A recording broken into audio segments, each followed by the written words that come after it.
All right, this is the final of a kitchen spider level. Uh, I wanted to make a level inside of a kitchen, like a normal kitchen, but in the view of a spider, perspective of a spider. Uh, what I did to, we needed a start and an end with three different paths to get between the two. The level starts here, gives some information about the main objective and the optional objectives. But as the player, you can choose immediately which path you would like to go on. There's the sink area, this is the cabinet area, this is the wall area. We'll start with the sink. The sink is a more open level. The player can basically go anywhere they want within the sink area with an optional objective here. And there is enough, for the primary objective, there is enough food on each of the paths to complete the game, so they don't have to go to each one of the paths. With the ending right through this hole. Now, if they were to choose the cabinet path, they would first start down this hole. This one plays more like a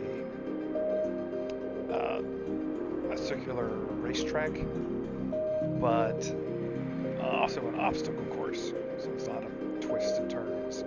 But again, there's enough food for them to go around the entire sink, or to the entire cabinet, without needing to go to other paths with another alternative right here. And once they're complete, they can walk into this area for the end.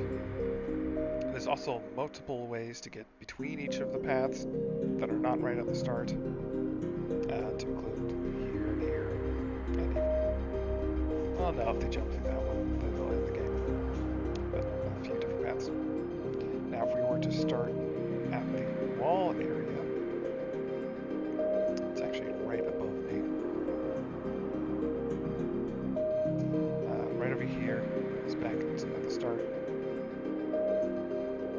And the wall area is more linear, but it is a vertical level, so everything is up and down. There's very little horizontal movement. It's all up and down. But again, it's enough food for them to eat and make it to the end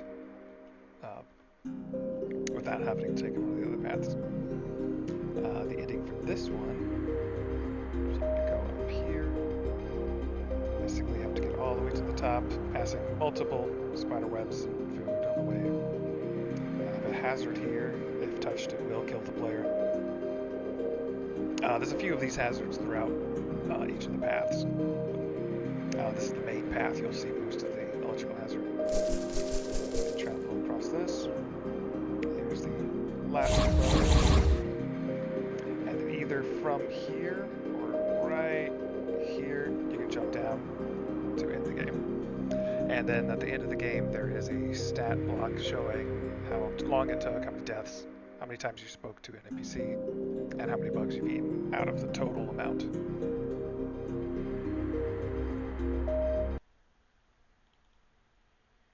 But if we look at the main mechanic of this level is the interaction.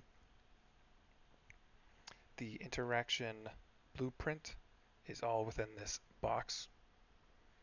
It basically says when stepped on, make sure it's the player, create the widget that says press E to interact, and then depending on the box, you would have these instance editable um, variables selected.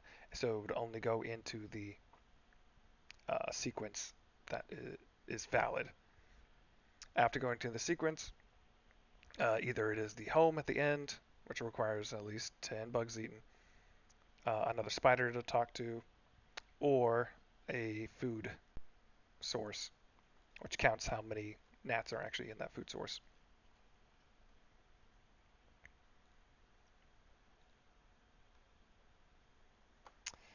Uh, Top-down map It was kind of difficult to make for the vertical uh, room, so I made a side view of the vertical. But the other two maps, the green arrows show the optimal path to collect bugs, eat and talk to the NPC in that area, and then finish the map on each of them. The whole level is actually still in Blockmesh. There's no final assets in this. So, and then the testing results that I've done so far have been that the level end is kind of unknown. It's hard to know where to end the level. So I need to add something that shows the player that this is the end of the level. Also, if you bump a spider, the spiders will move, and some other minor bugs.